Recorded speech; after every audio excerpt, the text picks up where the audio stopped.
bil Mustafa baligh maqasidana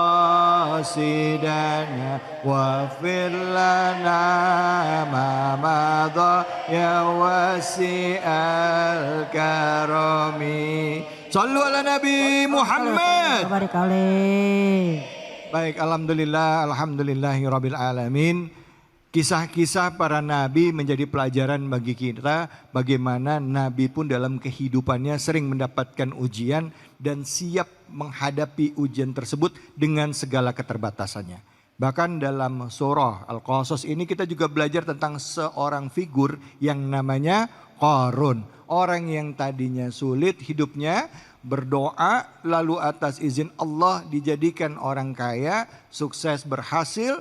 Tapi begitu dia di atas lupa sama hakikatnya dia sebagai makhluk. Semua hartanya yang dia punya hanya titipan. Hanya titipan. Sama dengan kita. Ini jadi pelajaran buat kita. Nah, di sesi terakhir ini kami berikan kesempatan sama ibu-ibu yang mau nanya siapa, angkat tangannya, silakan. Ya, berdiri ibu boleh? Iya. Assalamualaikum warahmatullahi wabarakatuh. Waalaikumsalam warahmatullahi wabarakatuh.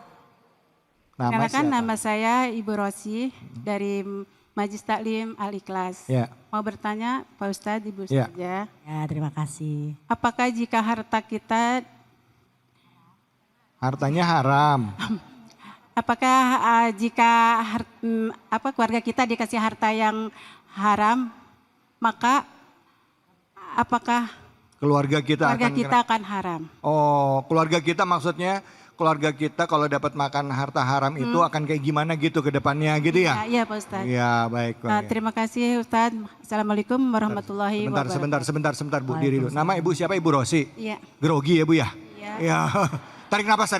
Tarik nafas, buang 2 jam lagi. Makasih Bu Rosi ya. Sama Ustaz. Silakan duduk Ibu. Silakan Ustaz Randy, fadhal. Baik, terima kasih Ibu atas pertanyaannya. Makanya kita berdoa mudah-mudahan Allah Subhanahu wa Ta'ala memberikan kita rizki untuk ibadah.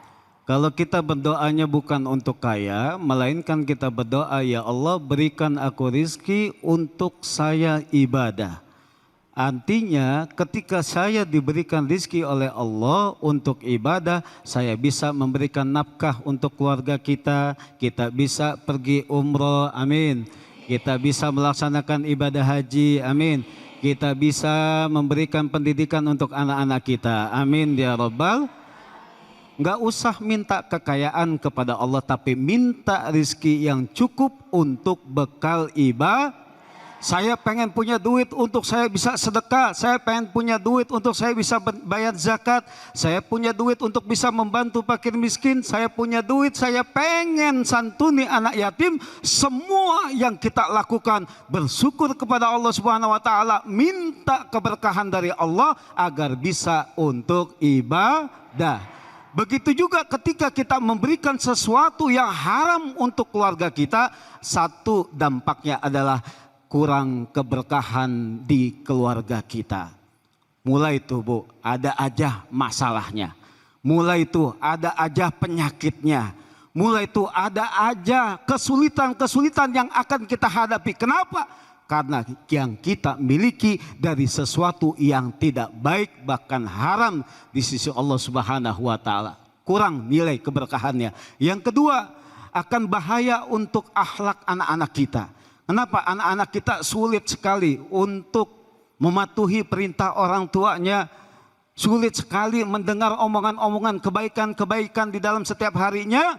Maka muhasabah dalam diri kita.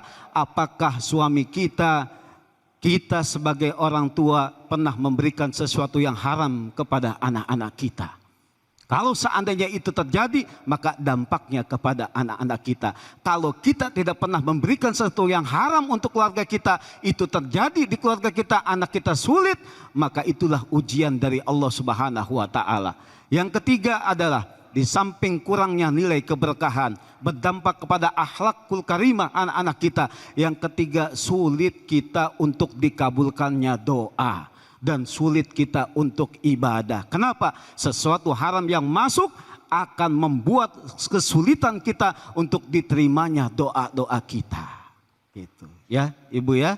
Terima kasih, seperti itu Ibu ya. Alhamdulillah. Ustadz, apakah orang yang malas dalam ibadah itu juga salah satu indikasi atau tanda-tanda bisa jadi dari yang dia makan itu ada yang haram?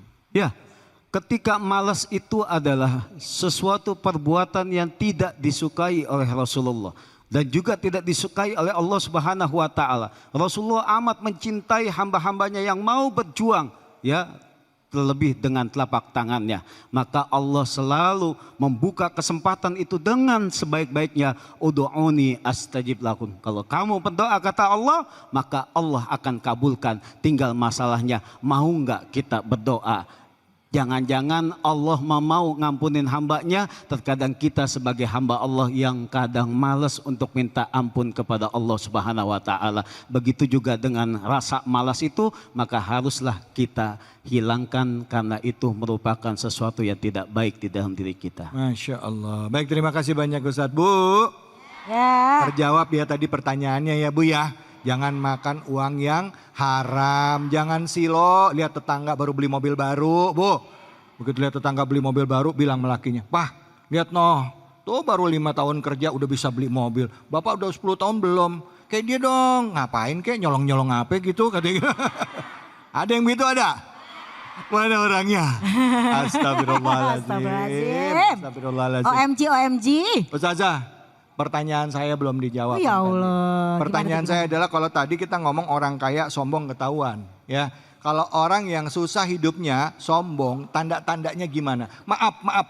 Soalnya ada yang begini, begitu bilang, "Lo mah udah susah sombong." Bukan, gue bukan sombong, gue punya harga diri. Nah, bedanya apa antara sombong pada saat susah sama orang yang susah tapi punya harga diri? Mungkin nanti bisa saling nambah. Silakan Ustazah. Baik kalau begitu. Astagfirullahaladzim. Kagetin aja. Sekarang nih Ustadz, jawabnya sekarang. Jangan besok. Oh iya. Ya, jadi bunda-bunda solehah yang CCM cantik-cantik manja dan juga guru-guru kami yang GGS ganteng-ganteng soleh. Ya, ada nih orang kaya tapi sombong, masih mending orang dia kaya, udah cantik, ganteng, sombong, oke lah ya dia punya lah ya. Ini udah miskin, belagu, sombong tapi nggak nyadar. Kalau dikasih tahu, ini kan harga diri. Bedakan sombong dengan muruah, harga diri. Harga diri itu misalnya dia miskin, dia itu nggak minta-minta, tuh baru harga diri. Tapi orang miskin tapi sombong, satu kagak mau sholat. Udah miskin gak mau ibadah. Ngapain aku sholat? Allah aja gak ngasih aku yang apa aku mau, kata gitu. Nah dia aja sholatnya zikirnya jadi dikit. Assalamualaikum warahmatullahi. Assalamualaikum warahmatullahi. Kalau kita kan panjang istighfar salawat dia. Ya Allah, kau tahu yang ku mau. Udah. Masa gitu doang, ya kan? Jadi sombong. Kenapa? Kalau tadi dinyatakan oleh Ustadz David, ud'uni astajib lakum. Ustadz Randy tadi bilang, ud'uni astajib lakum. Mintalah padaku. Jadi mintanya sama Allah. Doanya yang panjang. Jadi ciri-ciri orang yang miskin tapi sombong. Satu, dia gak mau ibadah sama Allah. Sholat kagak mau. Puasa apa lagi. Pokoknya malu-maluin. Yang kedua, di sini apa kalau orang miskin itu tanda-tanda dia sombong. Pertama tadi kan gak minta-minta. Kalau gak minta-minta berarti dia jaga muruah. Tapi udah sombong, minta-minta. Ya, kadang-kadang juga ngelawan. Yang kedua, meremehkan orang lain. Jadi kalau ada yang nasihatin dia, kamu tuh siapa?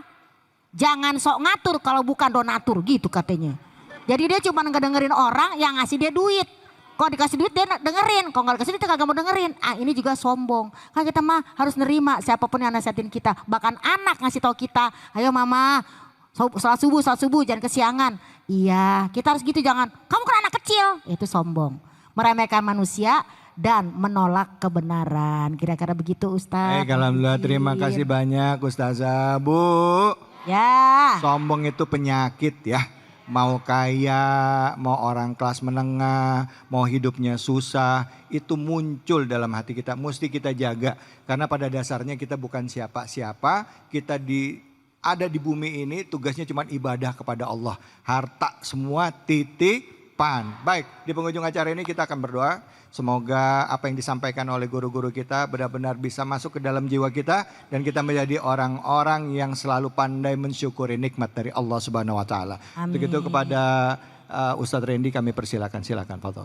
Bismillahirrahmanirrahim. Allahumma salli ala sayyidina Muhammad wa ala ali sayyidina Muhammad. Allahumma ighfir lana dhunubana wa liwalidina warhamhum kama rabbawna shighara. Ya Allah ya Ghaffar, ya Allah Engkau yang Maha Pengampun ya Allah. Ampuni dosa-dosa kami ya Allah. Ampuni dosa kesalahan kedua orang tua kami ya Allah. Ampuni dosa-dosa guru-guru kami ya Allah, para pahlawan kami, keluarga kami, kaum muslimin wal muslimat semuanya ya Allah. Ya Allah lindungi saudara kami yang berada di Palestina ya Allah. Lindungi saudara kami ya Allah yang terzolimi saat sekarang ini ya Allah. Ya Allah jadikan anak-anak kami anak-anak yang soleh dan soleha. Jadikan keluarga kami keluarga yang sakinah mawaddah warahmah. Ya Allah mudahkan rizki kami ya Allah. Ya Allah berkahi rizki kami ya Allah. Lapangkanlah rizki kami ya Allah untuk bekal beribadah kepadamu ya Allah. Ya Allah di antara kami ada yang belum berangkat haji mudahkan ya Allah. Di antara kami ada yang belum berangkat umrah mudahkan ya Allah. Dengan izin darimu ya Allah. Ya Allah kuatkan kami ya Allah agar kami bisa membimbing keluarga kami ya Allah. Ya Allah hilangkan sifat penyakit hati di dalam diri hamba ya Allah, di dalam diri kami ya Allah. Ya Allah hilangkan segala macam penyakit hati dalam diri kami ya Allah. Hilangkan sifat sombong, ujub, ria dalam beribadah ya Allah. Hilangkan segala macam penyakit hati yang akan merusak amal ibadah kami ya Allah. Ya Allah jauhkan dari segala macam fitnah ya Allah. Jauhkan dari segala macam ketidakbaikan dalam diri dan keluarga kami ya Allah. Ya Allah lindungi kami dari musibah ya Allah. Lindungi kami dari bencana ya Allah. Ya Allah tanamkan ketabahan dan kesabaran untuk saudara-saudara kami ya Allah yang tertimpa musibah ya Allah. Rabbana taqabbal minna innaka antas samiul alim wa tub alaina innaka antat tawwabur rahim. Rabbana atina fid dunya hasanah wa fil akhirati hasanah wa qina adzabannar walhamdulillahi rabbil alamin. Alhamdulillahirabbil alamin. Sama-sama tadi kita sudah berdoa di penghujung acara ini. Semoga Allah Subhanahu wa taala mengijabah doa-doa kita. Dan yang paling penting dari apa yang disampaikan oleh guru-guru kita benar-benar bisa memaknai bahwa semua yang kita miliki di dunia ini adalah titipan. Mari jalani hidup ini dengan rasa syukur. Berapapun yang Allah berikan kepada kita itu adalah rezeki yang menjadi titipan. Dan jadikan harta yang kita miliki yang saat ini dititipkan ini bermanfaat tidak hanya untuk diri kita, keluarga kita, tapi juga untuk orang di sekitar kita. Saya David Halik undur diri. Semoga Allah beri keberkahan kita dan diperlukan kita dengan bulan suci Ramadan kelak. Amin ya rabbal alamin. Fattaqullaha mastata'tum billahi fisabil haq fastabiqul khairat wallahul muwaffiq ila aqwamit thariq wabillahi taufiq wal hidayah. Assalamualaikum warahmatullahi wabarakatuh. Waalaikumsalam warahmatullahi wabarakatuh. Allahumma salli ala sayyidina Muhammadin ibil qulubi wa dawaiha wa